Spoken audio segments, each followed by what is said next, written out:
대통령 두 사람 파면 이후에 유일한 파면, 공직자 유일한 파면.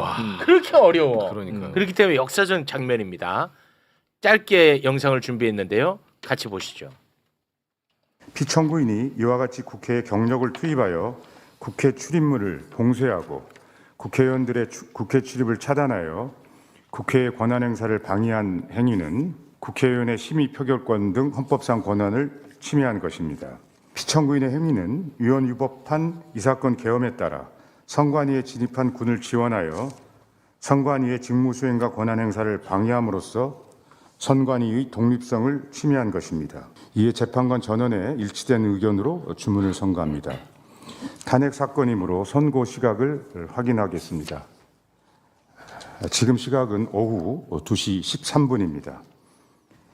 주문을 선고합니다. 주문, 피청구인 경찰청장 조지호를 파면한다.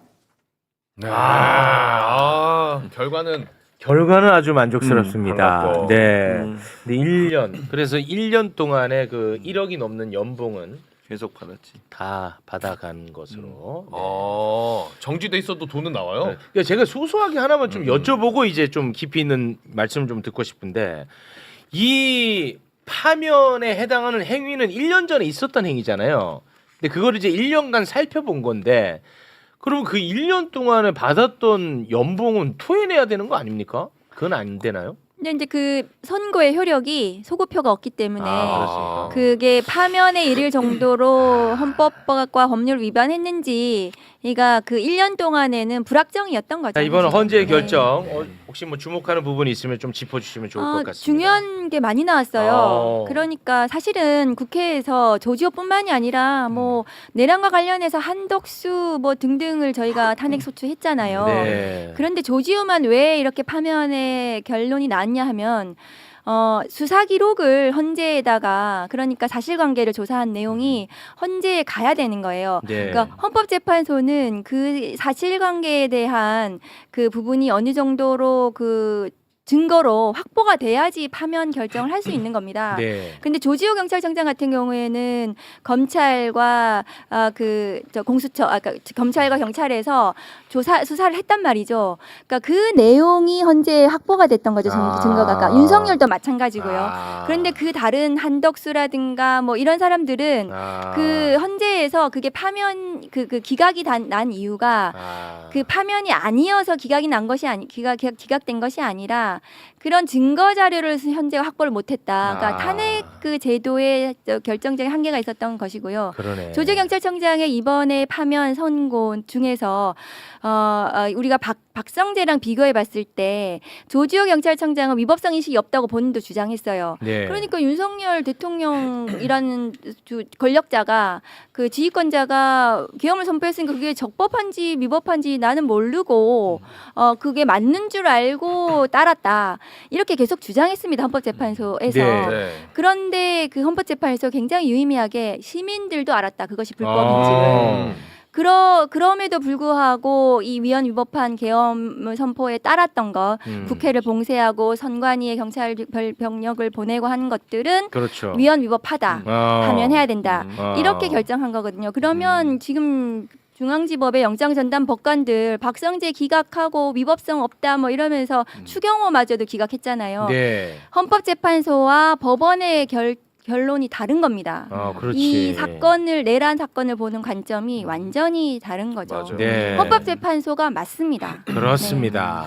네. 제가 거기에 대해서 조금만 더 이야기를 하면 네. 마지막에 이런 얘기를 했습니다. 그 30년 경찰 생활을 하면서 이것이 위법 위헌인지 몰랐다면 경찰청장으로서의 책임을 방기한 것이다. 이렇게 얘기를 했거든요. 네. 너무나 정확한 거죠. 네. 경찰이라는 것이 그 직업이 그 법률을 집행하는 그렇죠. 공권력을 집행하는 역할을 하는 건데 이게 위헌 위법인지도 몰랐다라고 하면 경찰청장으로서의 자격이 없는 거지 거야. 않습니까? 그럼. 그리고 정말 경찰 같은 경우에는 예를 들어서 정치인을 체포를 한다라고 하면 그 근거가 뭔지 우리가 맨날 하는 일이 체포하는 일입니다. 네. 그런데 그 근거가 뭔지 너무나 당연히 물어봐야 되고 알아야 되는 건데 네. 예를 들어서 상사가 저 사람 체포해라고 하면 바로 묻는 게 뭘로요? 라고 그렇겠죠. 되묻습니다. 네. 왜냐하면 실무 필수적으로 체포를 할 때 미란다 원칙을 고지를 해야 돼요. 아. 폭행으로 현행범 체포하겠습니다. 변호인 선임할 수 있고 변명할 수 있고 체포 구속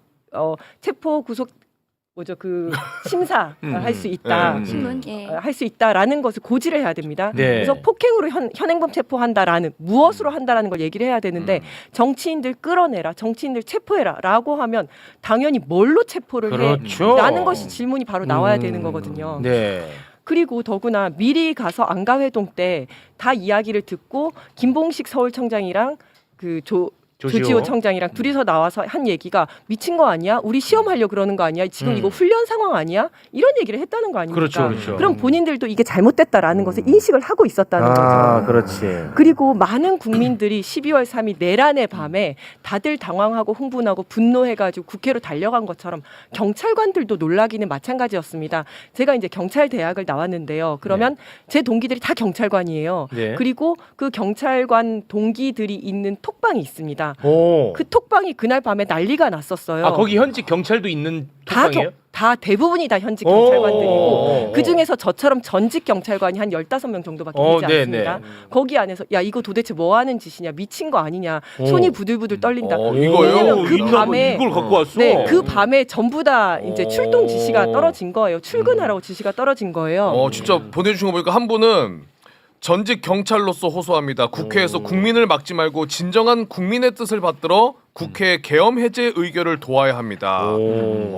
반드시 그러니까 대한민국 국민의 한 사람으로서 반드시 해야 할 일을 해야 한다. 제가 그러니까 이제 계엄 해제를 도와야 맞습니다. 한다. 이게 제가- 12시네. 그러니까 저 시간에 계속 저 전부터 이제 계엄이 선포됐을 때부터 계속 이제 톡이 올라왔었어요. 그런데 이제 제가 주로 전직 경찰관들이 올린 것 위주로 이제 뽑아왔거든요. 네. 현직들은 조금 부담스러운 것 그렇죠, 같아서. 그렇죠. 이런 적도 있어요. 내란죄야. 움직이지 마. 면책되지 않아. 움직이지 말라고. 그런 와. 얘기도 있어요. 이 안에. 그런 얘기도 있고 저도 네. 이제 올렸었는데 저기 보면 이 정도면 내란죄다. 뭐 위에서 지시한다고 해서 면책되지 않는다. 저런 얘기들을 계속 했었거든요. 네. 그래서 현직 경찰관들도 저기에서 야 이거 너무 잘못된 거 아니냐. 이러다가 우리 다 죽는다. 정말 가서 어떻게 해야 되냐. 이런 얘기들이 많았고 그래서 우리만 그러지 않았을 거거든요. 경찰관이라면 다 저런 생각을 했을 거고 그렇겠죠. 처음에는 놀랐고 고민을 했고 이거는 위법이다라는 판단을 다 했었을 겁니다. 그래서 법과 판례에 따라서만 판단을 했다면 이것이 위법이다라는 생각을 못했을 리가 없고 그래서 조지호 청장은 그 이상의 어떤 다른 의도를 가지고 있었다고 생각을 할 수밖에 없는 거죠. 이것이 성공한다면 나에게 뭔가 상이 돌아오겠구나라는 당연하죠. 다른 생각을 하고 했겠구나. 그럴 수가 네. 없죠. 그럼. 근데 제가 조지호 경찰청장 뭐 편들려고 그러는 게 아니라 네. 박성재하고 좀 비교를 해보고 싶어요. 네. 그 조지호 경찰청장이 위법성 인식이 없다고 자기는 주장했지만 사실상 그 국회에서 그 차단하고 할 때 11시 6분부터 37분까지는 그 국회 출입을 허용해 줬어요. 왜 네. 그랬냐면 그 직전에는 차단을 했다가 김봉식 청장하고 조지호 청장이 둘이서 아 이거 헌법 보니까 국회의원은 들어가게 해줘야 되는 거 맞아. 계엄 해제권이 있어. 둘이 그렇게 상의해가지고 잠시 국회 문을 열어줬어요. 그렇죠. 그때 제가 들어갔거든요. 아. 그러니까 그러니까 조지호 청장이 위법성 인식이 없었던 게 아니에요. 그러니까 있음에도 불구하고 그 후에 차단을 한 거거든요. 맞아. 그러니까 경찰이 그래도 헌법도 찾아보고 이거 좀 의심을 가졌는데 박성재 보십시오. 박성재는 그날로 회의 소집해가지고 그렇죠. 합수부에 검사를 파견하니 많이 수용 뭐 교정 시설의 수용 뭐 공간을 네. 확인하니 많이 그랬던 겁니다. 네. 얼마나 악합니까? 진짜 악질이죠. 그럼에도 불구하고 아직 불구속 상태라는 게 말이 됩니까? 그러니까. 파면도 됐었어야 됐는데 아. 그 말씀 드리고 싶어요. 맞아요. 박정수산도 알았어. 그건 무조건 알려. 박수산도 박수산도 알았다. 알았다라고 끝나. 그럼 다 아는 거예요. 일반인은 다 아는 거지. 일반인들도. 그렇습니다. 네. 이건 뭐 얘기할 것도 없어. 박성재 때문에 우리가 자꾸 얘기를 한다는 게 너무 그렇지. 속상해. 맞아요. 네. 박성재 때문이 아니라 그 박정호 때문이지 사실은. 박정호. 그러지. 어휴 박정호 진짜. 하여튼 이 사법부 얘기는 오늘 이따가 본격적으로 다뤄야 되고 심각합니다. 예. 남세진도 좀 추가할까요? 남세진 예, 좋았다. 이차. 남세진 좋았죠. 남세진 여성입니다. 네. 네, 이건 모르는 분들 굉장히 많더라고요. 어. 네. 자, 그러면 우리 이지은 대변인님 네. 조지와 관련 또는 아니면 특별히 뭐 하실 말씀이 있으면 짧게 하시면서 마무리를 좀 지어야 될 것 같습니다. 저는 이제 이걸 보면서 어떻게 이렇게 경찰이 권력에 취약한 조직이 되었나라는 게 굉장히 좀 안타까웠습니다. 네. 경찰이 승진이 되게 어렵거든요. 그러다 보니까 무조건적인 충성만이 나의 살 길이다라는 것이 DNA에 박힌 게 아닌가라는 생각이 들었어요. 네. 예전에 경찰이 무식하다, 부정 비리가 많다, 뭐 이런 얘기를 들으면서 그 이후에 1981년도에 경찰대학이 설립이 돼서 유능하고 뭐 청렴한 경찰을 만들겠다라고 했는데 지금 보면 조지호 경찰청장과 김봉식 서울청장이 전부 다 경찰대 출신입니다. 그리고 굉장히 사법고시 출신의 고위직 경찰 인사가 포고령에 따라야 된다라고 주장을 한 걸로 지금 나오고 있습니다. 이런 것들을 보면 공부를 열심히 하고 법을 많이 알고 하는 것이 무슨 의미가 있나 그렇습니다. 이런 생각이 들고 그렇다면 정말 민주주의 교육, 헌법 정신 교육 이런 것들을 똑바로 시켜야 되는 거 아닌가라는 네. 생각이 들었고요. 또 지금 생각이 드는 거는 그 예전에 안병화 치안감이라는 분이 계셨습니다. 그분은 전남청장이셨는데 5.18 그 광주 민주화 운동 당시에 광주 시민들을 향해서 발포하라는 상부의 지시를 거부했다는 이유만으로 직위 해제당하고 고문당해서 돌아가신 분이세요. 아유. 근데 그 이후에 국가유공자로 이제 추서되셨는데 아유. 그분을 우리가 항상 존경한다 그러고 그분의 정신을 받들겠다라고 하면서도 정작 이런 상황에서는 전혀 그러지 못했다라는 것이 참 부끄럽고 우리 경찰의 참 숙제인 것 같습니다. 경찰 조직에서는 안병화 선생님에 대한 이야기를 많이 했나 보군요. 합니다. 네. 경찰대에서도 그런 게 좀 교육이 되나요? 경찰 대학에서도 그렇고 지금 인재개발원에서도 안병화 홀이라고 해서 뭐 아, 동상도 그래요? 세우고 많이 하고 있습니다. 그런데 정말 그렇게 하는 것과 실질에서는 그게 안 되고 있는 야, 거죠. 그거 참 희한하네. 네. 그러면은 이제 경찰청장 새로 뽑는 거죠? 네, 그렇습니다. 예. 근데 잘 조지호 뽑아야겠네. 청장이 안 나가고 있어가지고 경찰이 이 인사가 안 됐어요. 맞아요. 사실상. 조지호가 지금까지 네. 경찰청장이었던 거 아무도 모를 거야 아마. 경찰청장이었어 그렇죠. 이놈아. 네. 저 공석이었는지 몰랐어. 그래서 지금은 직대 형태로 있었고 맞아요. 지금 이제 그렇습니다. 청장이 없다 보니까 고위직 인사가 안 되고 있는 상황이었어요. 그래서 이제 뭐 곧한다라고 하면서 뭐 6번 7번씩 이삿짐을 쌌다가 풀고 쌌다가 풀고 이제 문제는 뭐냐면 그러다 보니까 1년 가까이 인사가 안 되면서 맞아. 원래 인사 시기가 되게 어수선하잖아요. 새로운 청장이 와야지 그때부터 일을 하는데 1년 동안 뭐 곧 된다라고 하면서 굉장히 어수선한 시기가 1년 동안 지나갔다는 거고 네, 그리고 이제 사실은 이제 내년에 검찰청이 폐지가 되고 중수청이 새로 생기고 하면서 맞아요. 굉장히 해야 될 일들이 그러네. 많습니다. 그런 어, 것들이 그렇지. 되게 미뤄져 있는 상황이어서 지금부터 바로 인사를 시작하더라도 워낙 조직이 크다 보니까 내년 2월까지 순차적으로 쭉 해야 되거든요. 네. 3개월 동안 이제 계속해서 인사를 하게 될 겁니다. 네. 그렇죠. 국민주권 정부에서 경찰청장이 바른 분이 잘 그렇겠네. 인선이 됐으면 좋겠는데 조지호 경찰청장은 작년 8월에 그 경찰청장 되고 나서 막바지에 지금 뭐 내란에 가담한 것이고 하면 됐는데 윤석열 취임하고 나서 임명했던 윤희근 청장, 네. 윤희근 청장 네. 그 이태원 참사 때 캠핑 갔던 사람 아니에요? 그러니까 윤이 뽑은 그 경찰청장들의 면면이 정말 보십시오. 경찰청장만 그랬겠습니까? 네. 알겠습니다. 근데 진짜 그 어느 때보다도 경찰청장이 중요하거든요. 네, 중요한 자리. 요거 인사가 좀 깔끔하게 좀 잘 돼야 될 것 같습니다. 네. 이름이 나오고 그 사람들이 어떤 사람들인지에 대해서 우리가 관심은 가져야 됩니다. 맞아요. 네. 이지은 대변인과는 여기서 인사 나누겠습니다. 아니 벌써 갑니까? 아니죠. 아니 이제 밀어내, 아니, 제가- 밀어내. 끌어내. 이걸 끌어내. 지금 그 출연자분들이 지금 계속 아니 부대변인이 앉아 있는데 대변인을 쫓아내. 부대변 남겨놓고 대변인을 쫓아내냐고. 뭐 하는 거야? 제가 요거 하나만 더 말씀드리고 지금 이제 그 헌법수호 TF 경찰 내에서 내란에 동조했던 네. 사람들을 이제 골라내는 작업을 하고 있는데요. 네. 여기 이제 예를 들어서 고위직 같은 경우에는 체포조를 구성한 고위직도 있고 그다음에 뭐 국회를 봉쇄해야 된다고 한 고위직도 있고요. 그렇죠. 그다음에 실제로 기동대장이니까 실제 나가서 막았던 사람들도 그렇죠. 있고 여러 사람들이 있습니다. 그런데 네. 굉장히 웃긴 게 이 사람들이 어. 백을 쓰고 있습니다. 에? 이제 자기들을 살려달라고 백을 쓰고 있는데 더 웃긴 것은 번지수를 잘못 찾아서 이철규 의원한테 백을 쓰고 있습니다. 경찰 출신. 이철규한테 하면 국힘이지 뭐해? 않습니까? 그러니까. 그러니까 정말 번지수를 잘못 찾은 거죠. 근데 이제 이철규 의원은 지난 3년 동안 원래 그 전에도 그랬지만 지난 3년 동안 경찰 인사를 본인이 다 했다라고 얘기를 할 정도로 와. 경찰 인사에 굉장히 개입을 많이 했었거든요. 와. 그런데 아직도 아는 사람이 많다 보니까 지금도 여기저기 들쑤시고 있는 겁니다. 와. 전혀 도움이 안 된다. 아니 전혀 도움이 안 될 안 뿐만 되게 해야 아니라 돼. 청탁금지법 위반이 될 수 있다. 아 이철규한테 지금 넣고 있대요. 와 정말 심각하네. 심각하죠. 정신 못 차린 겁니다. 아직까지도.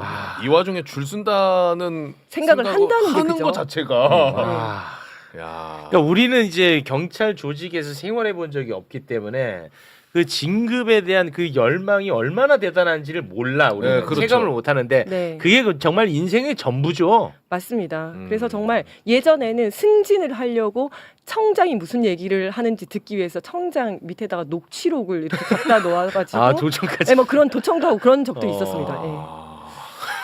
알겠습니다. 이거 좀 잘 지켜봐야 돼요. 네. 그때 매의 눈으로. 그때 그 출동한 애들, 출동 지시한 애들이 그 고의적으로 가면 큰일 중요합니다. 납니다. 잘 들어보세요. 근데 윤석열은 옥중에서 성탄 메시지를 또 냈어요. 어차피 성탄 메시지는 다 헛소리긴 합니다. 근데 이거를 가십성으로 다 언론에선 다뤄. 근데 연결점이 있어요. 대단히 중요하다니까. 오. 네, 들어보세요. 네. 굉장히 심각하게 받아들여야 됩니다. 자, 윤석열은 지금 바보가 아니잖아, 윤석열은. 네. 그리고 인생이 지금 죽고 사는 문제잖아. 그래서 그렇죠. 윤석열의 행동을 가볍게 치부하면 안 돼. 이걸 다 우리가 관심을 가져야 돼. 왜냐? 윤석열이 구속 취소 신청할 때 우리 관심 안 가졌잖아. 미친놈인 줄 알고. 그렇죠. 별의별 걸 다 한다 그랬지. 미친놈 아니야. 다 자기 살기 위해서 다 포석을 까는 거거든요. 그렇기 때문에 관심 가져야 되는데 네.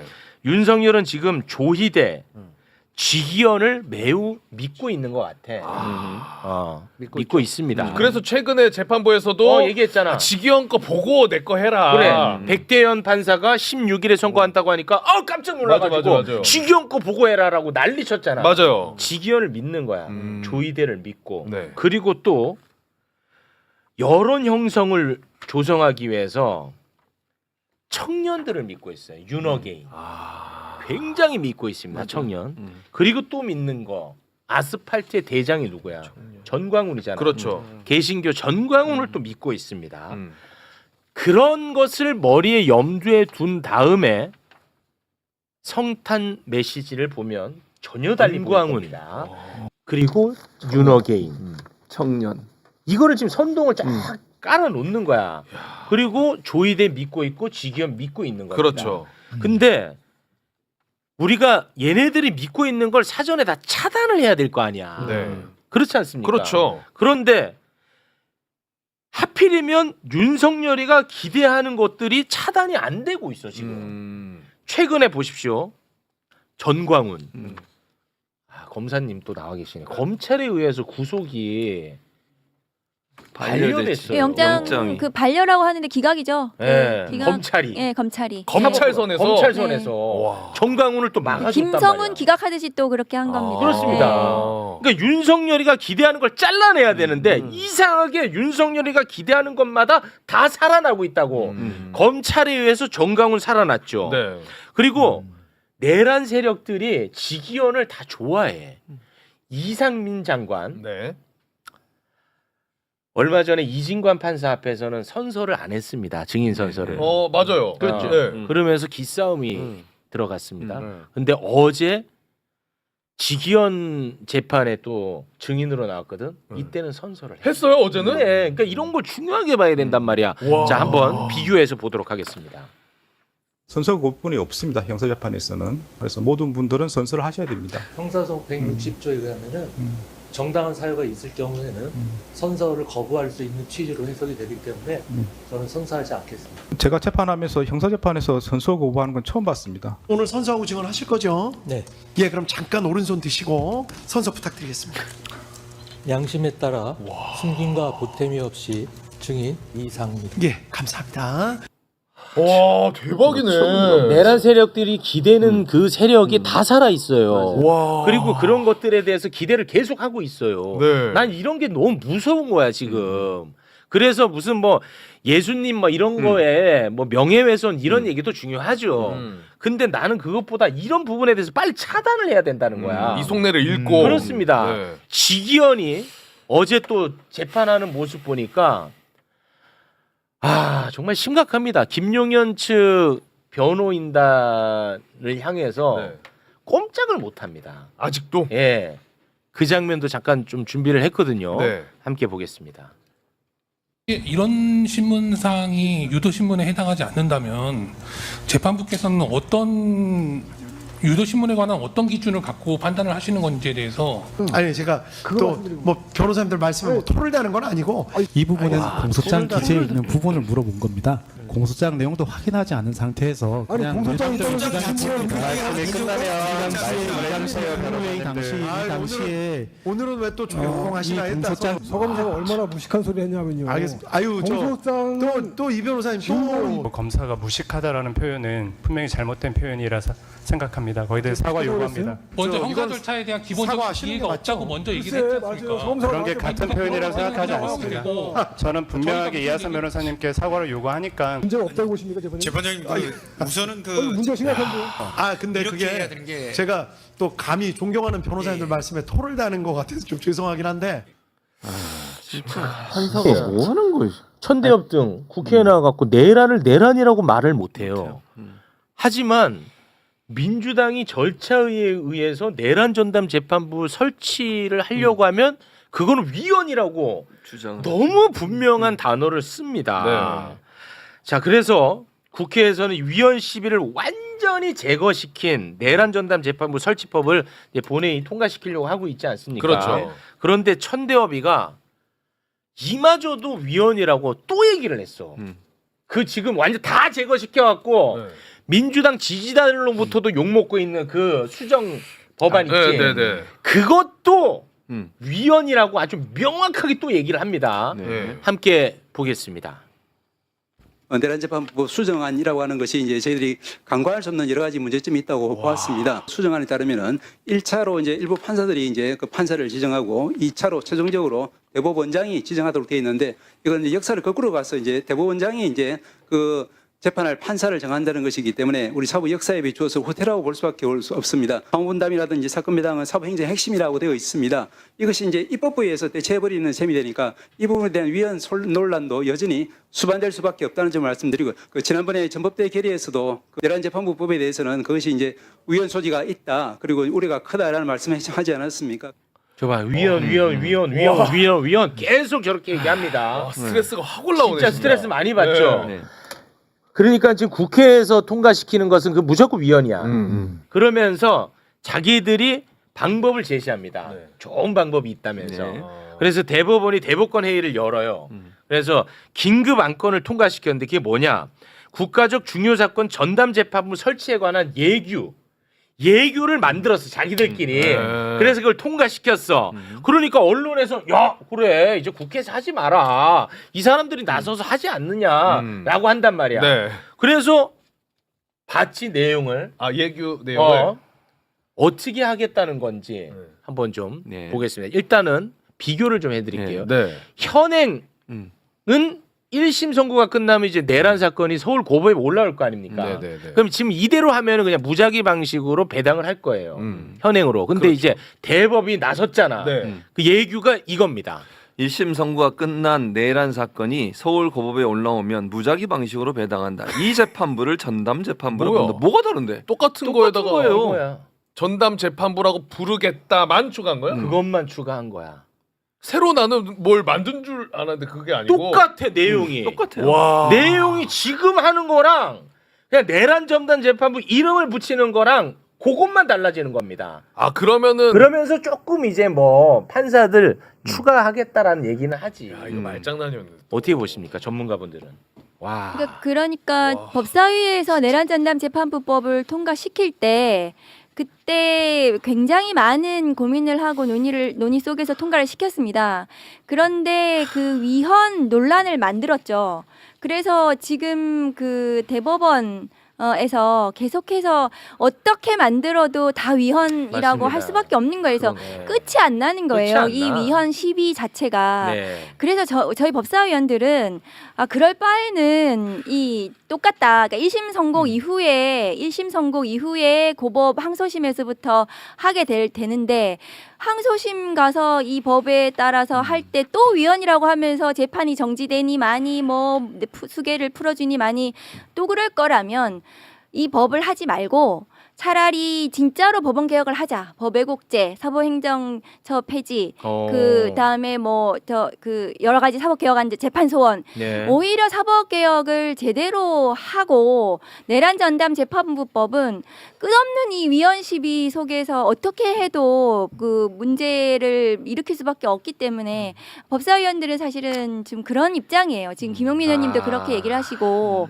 그 항소심에서부터 한다고 해도 이 대법원의 예규를 저렇게 만들어 가지고 자기들끼리 하겠다고 하면서 법은 위헌이라고 또 할 거거든요. 그런데 저 자기들이 예규를 저렇게 만들 수 있었으면 지기현에게 배당된 지 322일 만입니다. 왜 322일 동안 왜 안 하고 이제 와서 하는 것입니까? 조희대를 어떻게 믿을 수가 있겠습니까? 그래서 대법원이 이 내란 재판을 바라보는 관점 자체가 매우 잘못되었다. 그런 생각은 듭니다. 대박이네 이거. 진짜 대박이지. 그러니까 그래놓고 요거 하나만 참 더 말씀드릴게요. 진짜 열받지. 예규를 만들어 갖고 똑같이 한다는 거야. 이름만 딱 하나 그러니까. 붙여준다는 네. 거야. 그럼에도 불구하고 지금 민주당에서는 내란 전담 재판 설치법을 통과시키겠다고 진행한다. 이야기를 하니까 이제 법원행정처가 선동을 합니다. 법원들을 향해서 저거 통과되면 요거 헌재로 무조건 갖고 가야 된다라고 가이드라인을 줍니다. 그거 한번 소개해 주시죠. 네. 윤석열 등 그러니까 내란 전담재판 설치법이 통과시키면 윤석열 등 당사자들이 위헌 법률 심판 제청을 신청할 가능성이 크다라고 협박을 하는 거죠. 법원행정처 관계자가 저렇게. 와, 나 진짜 너무 열받네 이거. 그나마도 화는 많이 나 있지만 그나마도 재판부를 2-3개 늘리고 판사들을 한 6명 정도 추가 투입한다고 하더라고. 네. 그래서 아유 씨 화는 나지만 속도는 그래도 조금 빨라지길 원하나 보다라고 생각했는데 그게 아니라 지기현 입맛에 맞는 사람들을 투입하기 위한 이번에 것이다. 얘는 아줬어. 이번 예고에 대박이에요. 그게 없어서 제가 법원 행정처장한테 그거 제대로 넣어가지고 다시 만들라고 얘기했어요. 만들 거면은 뭐 3개월 내에 뭐 6개월 내에 선고를 하고 이런 중개 부분도 넣고 해야 된다. 그 행정처에서 예규 뭐 아무렇게나 만들어가지고 맘대로 재판하면은 또 어떻게 하는 겁니까? 그런데 그럼에도 불구하고 조금 이제 긍정적인 그러니까 그 너무 지금 막 부정적으로 막 이렇게 생각을 하시는 부분을 좀 말씀을 좀 드리면 네. 어제도 그 천대엽 행정처장한테 제가 지기현은 변론 종결하고 선고하는 거 맞냐? 그랬더니 100% 맞는 것처럼 약속을 했어요. 네. 그러니까 지기현 판사가 윤석열 내란 수계에 대해서 선고를 할 겁니다. 하는데 지기현 판사가 윤석열에 대해서 그 뭐 봐주기 판결을 한다 이렇게 네. 되면은 사법부 자체가 그냥 그 무너지는 거예요. 뭐 그래서 그렇겠죠. 아마 저는 중형을 선고할 거라고 생각합니다. 네. 그러니까 만에 하나 안 그럴 가능성도 뭐 없지 있긴 않겠지만 하겠지만. 저는 중형을 선고할 거라고 생각하고 네. 그 다음에 그 전에 윤석열에 대해서 백대현 그 재판부에서 공무직 그 특수공무집행 방해에 대해서 미리 선고를 하거든요. 네, 1월 16일. 1월 16일. 네. 그 선고도 아마 저는 중형 선고를 할 거라고 그거는 뭐 생각해요. 그렇죠. 네. 네. 그러면 이미 지기현 선고하기 전에 1심이 중형이 선고가 되고 지기현에 대해서도 이어서 선고가 되면 1심은 아마 윤석열 내란 수계에 대해서는 중형 선고가 예상이 된다. 그러면 항소심에 가서 내란 전담 재판부법의 위헌 논란 때문에 항소심이 혹시나 뭐 헌법재판소에 가게 되거나 정지되거나 이런 문제가 발생할 우려. 그러니까 사실 저희가 저희 이 법이 문제가 있어서가 아니라 위헌 논란을 끝없이 만들기 때문에 네. 그래서 이 법보다는 항소심에 대해서 고법에서 항소심 내란 전담 재판부를 어쨌든 책임을 가지고 할 수 있도록 압박을 하는 것이 오히려 낫지 않나. 네. 그런 고민도 사실상 실제로 하는 겁니다. 국회는. 네, 그러니까 네. 이게 법을 계속 위헌 논란을 하고 있기 때문에 말씀을 드리고 나아가서 이제 법원 개혁을 오히려 치고 나가서 법원을 압박하는 이런 방식은 오히려 낫지 않나. 네. 그런 말씀을 이렇게 드리고 꼼수와 교활함을 다 들켜가면서 할 필요가 없죠. 자기들이 감추고 싶은 게 있으니까 뭐가 저러는 있는 거죠. 거야 네, 확실히. 맞아요. 그리고 또 하나 의심되는 게 윤석열은 또 지기현만 바라보고 있으니까. 지기현만 바라보잖아. 그러니까요. 아까 저는 얘기해 주신 게 진짜 공감되는 게 윤석열이 절대 바보가 아니고 바보 아니야. 생사의 기로에 놓여 있는 그럼. 사람이기 때문에 어떤 거든 방법을 찾을 거 아니에요. 그렇습니다. 걔는 죽느냐 사느냐인데 맞아. 무슨 그 청년들 뭐 그게 뭐가 중요하겠냐 자기는 자기 사는 방법을 찾는 거야 윤석열이가.